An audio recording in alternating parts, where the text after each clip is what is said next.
2024 को जो हेरिटेज खादिम्स की नुमाया जमात है, रिप्रेजेंटेटिव बॉडी अंजुमन सैयद ज़ादगान की तरफ से प्रेस कॉन्फ्रेंस बुलाई गई है। जो विष्णु गुप्ता हिंदू सेना के अध्यक्ष ने ख्वाजा मोइनुद्दीन चिश्ती की दरगाह में ये कहा है कि यह महादेव का मंदिर है, और जिस किताब का हवाला दिया हरबिलास शारदा की किताब का, तो उनका एक 1921 के एक सिविल सूट का एक फैसला है, वो फैसला भी आप सुन लीजिए। वो है सिविल सूट नंबर 251/1915 का। वो खादिम्स के लिए और रिचुअल्स के लिए क्या कह रहे हैं कि द खादिम्स ऑफ द दरगाह आर हेरिटेज खादिम्स, यानी कि वंशानुगत खादिम्स हैं, not in the sense of household servant, they perform priestly function, मतलब पंडों का काम करते हैं, मेहमानों को ज़ियारत कराने का। There connection with the shrine is not only ancient but intimate, हमारा ताल्लुक सिर्फ कदीमी नहीं है सदियों का, बल्कि एक करीबी ताल्लुक भी है। दे इंट्रोड्यूस पिलग्रिम्स, ज़ायरीन को इंट्रोड्यूस करते हैं टू द श्राइन, मज़ार अक़दस में ज़ायरीन को इंट्रोड्यूस करते हैं। Their business keeps them attached to the dargah, और वो दरगाह से हमेशा जुड़े रहते हैं। और they look to the comfort of the pilgrims they introduce while inside the dargah, और वो ज़ायरीन के पिलग्रिम्स का भी ख्याल रखते हैं। इसमें कहीं भी उन्होंने इस किस्म की बात नहीं की है। 1915 का है, जिस किताब की बात कर रहा है वो 1910 की है। उसके पहले बहुत सारी किताबें लिखी गई। यहाँ तकरीबन कोई 8 मुतवल्ली रहे। 1947 के पहले ये तौलियत थी, जो आज नाजिम का रोल है वो मुतवल्ली किया करते थे, और उसमें 8 हिंदूज रहे, किसी ने कभी ये नहीं कहा। और 200 साल तक मराठों की हुकूमत रही, बड़े सख्त मिजाज थे मराठे, किसी ने हिंदू को होने का नहीं कहा। कटेरे वगैरह चांदी के हिंदू राजाओं ने लगाए, बहुत सारी नजुरात हिंदू राजाओं ने की। और ये जो कहते हैं ना मुगलों के जमाने में दरगाह बनी, मुगल तो 1536 में आए भाई। ये दरगाह ख्वाजा मोइनुद्दीन चिश्ती तो 1192 AD में आए थे, वो मिसकोट किया जा रहा है कि 95 में आए, सेकंड बैटल ऑफ तराइन के वक्त आए थे। और ख्वाजा मोइनुद्दीन चिश्ती की दरगाह वहीं मज़ार है जहाँ आपका हुजरा था। और ये जो लोग कहते हैं कि मंदिर के वहाँ झरने होते, पहाड़ होते, तो वो झाला है, झरना नहीं पहाड़ है। और जितने भी सूफी आते हैं, सूफी होते हैं, संत होते हैं, वो पहाड़ों में और जंगलों में जाके रहते हैं।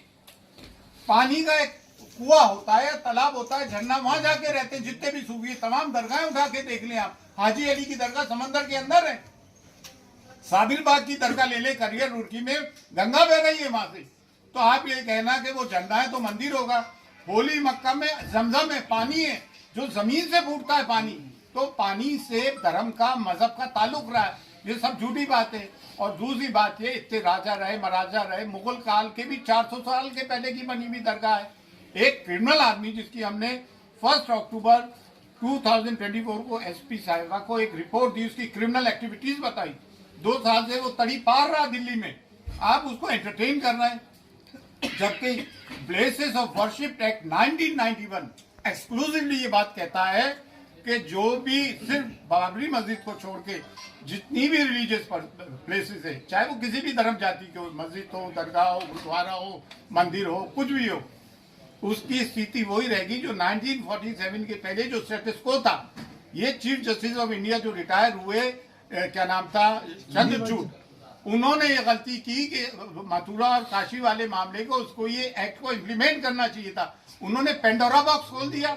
अब आए दिन की ये चीजें होंगी। सब में बड़ी बात यह है कि ख्वाजा मोइनुद्दीन चिश्ती की दरगाह कम्युनल हार्मनी का, सांप्रदायिक सौहार्द का, डाइवर्सिटी का, यूनिटी एंड डाइवर्सिटी हम चैप्टर पढ़ते हैं स्कूल्स में, टेक्स्ट बुक्स में होता है, कम्युनल हार्मनी का, प्लूरलिज्म का प्रतीक है, जिसकी की कॉन्स्टिट्यूशन कसम खाता है। वो कॉन्स्टिट्यूशन अगर इम्प्लीमेंट होते हुए देखते हो तो आप सूफियों की दरगाह पे देखते हो। हमारी 2 देगों में जो अकबर आजम और जहांगीर की देग है, वहाँ मीठा ज़्यादा बढ़ता है, प्याज लहसन भी यूज नहीं होते हैं। और इन्होंने जो है गवर्नमेंट पार्टीज को वो दिए notification, archaeological survey of India ASI, जबकि ASI का यहाँ कोई रोल ही नहीं है। ये मिनिस्ट्री फॉर माइनॉरिटीज में आती है, और दरगाह कमेटी भी मिनिस्ट्री ऑफ माइनॉरिटीज में आती है, और तीनों विंग जो है गवर्नमेंट के हैं। और दरगाह ख्वाजा साहब एक्ट 1955 इनेक्ट हुआ 1950 में। 1949 में जस्टिस गुलाम हसन जो सिटिंग जज थे, उन्होंने रिपोर्ट पेश की, उस इंक्वायरी के आधार पे ये आया। 2002 में JPC फॉर औकाफ बना, जिसमें संघप्रिय गौतम चेयरमैन थे, बीजेपी के जनरल सेक्रेटरी थे, जिसको कि मैं अटेंड करके आया था। उस वक्त उस वक्त भी मैं अंजुमन का सेक्रेटरी था, किबरिया साहब प्रेसिडेंट थे, कलीमुद्दीन साहब भी वाइस प्रेसिडेंट थे, आसम मौलवी साहब हमारे ये नायब सदर रहे अंजुमन के। उस वक्त भी हम बहस करके आए थे। जेपीसी की फाइंडिंग्स में कहीं नहीं है ज्वाइंट पार्लियामेंट्री कमेटी की।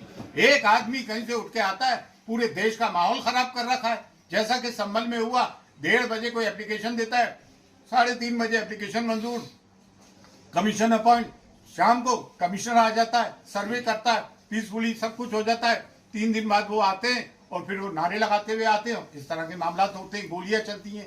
भाई हम नहीं चाहते कि देश का सांप्रदायिक सौहार्द बिगड़े। और एक बात और, ख्वाजा मोइनुद्दीन चिश्ती की दरगाह जो है इस्लाम का बर्रे सगीर में, सब कॉन्टिनेंट में, अफगानिस्तान से लेके इंडोनेशिया तक सब में बड़ा मरकज है। और देखिए इन्होंने नोटिस दिए, सब में पहले स्टेक होल्डर्स दरगाह के हेडरी खादिम थे जो कि गद्दी नशीन है वाकई में, लेकिन ये हमारी ह्यूमिलिटी है, इनकी सारी है। हम अपने आप को खादिम कहते हैं, हर के खिदमत करके हूँ मखदूम शुद, जारूक कश कहते हैं, खाक नशीन कहते हैं। आस्ताने अक़दस को हम खोलते बंद करते हैं, चाबियां सदियों से हमारे पास है। ज़ायरीन को सिर्फ हम ज़ियारत कर आते हैं, जो श्रद्धालु आते हैं उनको दर्शन हम कराते हैं, चाहे वो आम आदमी हो, प्रेसिडेंट हो, प्राइम मिनिस्टर हो, बादशाह हो। मुगल बादशाहों ने हमें फरामीन दिए, जागीर दी, दुआ हम करते। 365 डेज 24/7 साल के 65 दिन 24 घंटे रिचुअल्स हम परफॉर्म करते हैं। ये आध्यात्मिक जगह है, ये मजहबी जगह है। तो ताजमहल, लाल किला, कुतुब मीनार नहीं है कि कोई भी आया और दे दिया। ये मजहबी जगह है भाई, यहाँ पे करोड़ों लोगों की आस्थाएं जुड़ी हुई है, चाहे वो किसी भी मजहब व मिल्लत के हों। और बिलखुसूस ये एक इस्लामिक मरकज है। अब इस तरह की चीजें तो मुसलमान कब तक बर्दाश्त करेगा। कभी आप बुलडोज करते हो घर, कभी आप मॉब लिंचिंग करते हो, कभी आप कहते हो उनके कपड़ों से पहचानो, कभी कहते हो बटोगे तो कटेगे। क्या प्राइम मिनिस्टर को ये बातें जेब लेती है? प्राइम मिनिस्टर हम सब के 140 करोड़ जनता के, हम भी 30 करोड़ है भाई। ये कब तक सब बातें होगी? कभी मॉब लिंचिंग कर देते हो, कभी सीए लेकर आ जाते हो, नागरिकता छीनने की बात करते हो, कभी वक्त ले जाते हो, वक्त या हमारी जागीरें छीनने की बात करते हो। ये कौन सी बातें? और हमने किसी की जमीन पे कब्जा नहीं किया। हमारी जमीनों पे 250 के करीब गवर्नमेंट इदारे तो दिल्ली में वक्त की जमीनों पे है। हम तो एक मैसेज देना चाहते हैं ख्वाजा मोइनुद्दीन चिश्ती की दरगाह से कि हम हिंदुस्तान में हम सब मिलकर प्यार, मोहब्बत, अमन और शांति से जीना चाहते हैं। लड़ने से कोई काम नहीं चलेगा। इतनी बड़ी आबादी है, एक दूसरे के कारोबार जुड़े हुए। स्कूलों में हमारे बच्चे एक साथ पढ़ते हैं, कॉलेज, यूनिवर्सिटीज में, वर्क प्लेसेस पे हम जाते हैं, जुडिशरी में, पुलिस में, एडमिनिस्ट्रेशन में, गवर्नमेंट में, हम सब साथ मिलकर काम करते हैं। ये लड़ने झगड़ने से कोई काम चलेगा? आए दिन भागवत जी ने भी कहा, मोहन भागवत जी ने 2022 में, कि हर मस्जिद के नीचे तुम शिवलिंग ढूंढ रहे हो। हद तो ये हो गई, मक्के मौजमा के नीचे कहना है कि शिवलिंग है। अरे भाई ये कोई चीजें हैं यार, ये कोई बातें हैं? अब हम चाहते हैं देश में सांप्रदायिक सौहार्द, और हम A10 के अंदर इसकी पार्टी बनेंगे और हम इसमें अपियर होंगे लॉयड से बात करने के बाद। आप लोग आए, आप लोगों का बहुत बहुत शुक्रिया, थैंक्स अ लॉट। हम चाहते हैं हम मीडिया एक पॉजिटिव कवरेज करे देश हित में, in the interest of a nation. Sambhal वाला जो अभी डिसीजन दिया है सुप्रीम कोर्ट ने, इसको किस तरीके से देखते हैं? सुप्रीम कोर्ट का संबंध में क्या कोई डिसीजन आया क्या? आज जी जी आया है, अभी निचली अदालत को रोक लगा दिया है। ये तो बहुत अच्छी बात है, हम इसको वेलकम करते हैं। It's a welcome step. ठीक है, पूरी बात बता दीजिए एक बार, पैराग्राफ पूरा हो जाएगा। हाँ। एक सेकंड। बड़े बड़े नेताओं के बयान लगातार आ रहे हैं, जबकि कोई सर्वे की अभी कोई बात सामने नहीं आई है, और 20 तारीख में जो समय है, तो ये बयानबाजी करना जल्दबाजी है हर किसी का। ये देखिए पोलराइजेशन है, इनके पास कोई मुद्दा तो ही नहीं, रोजगार ये दे नहीं पा रहा है, महंगाई ये कम कर नहीं पा रहा है, सिर्फ पोलराइजेशन पे इलेक्शन जीत रहा है। भाई हमारे बच्चे पढ़ लिख कर कितने बेरोजगार घूम रहे हैं। आज एक बच्चे को पढ़ाना, उसकी ट्यूशन फीस प्राइवेट, उसमें लाखों रुपए का खर्चा आता है। अरमान है, ये बात हम बॉटम ऑफ आवर हार्ट बोल रहे हैं। आप सब पढ़ो लिखो, पढ़ाओ। और मैं मुसलमानों से भी एक बात कहना चाहता हूँ कि आपको आधी रोटी खाइए, बच्चों को पढ़ाइए, आपको अपने बच्चों को तालीम देना पड़ेगी। समाज हमें शिक्षित सभ्य समाज चाहिए। सर सब एक आखिरी सवाल है कि जिस तरीके से अभी पिटिशन आ रहे हैं, उसके बाद आपको बोला भी है कि पिटिशन एंटरटेन नहीं होने चाहिए। अभी दरगाह की बात हो रही है, फिर 2.5 दिन की झोपड़ी की बात हो रही है, तो क्या किस तरीके से इस सब चीजों पे रोक लगना चाहिए। Places of worship act 1991 implement होना चाहिए। इसका यही एक सोल्यूशन है, अदरवाइज पेंडोरा बॉक्स खुल गया है। We have to lock the Pandora box again. That's all. Thanks a lot.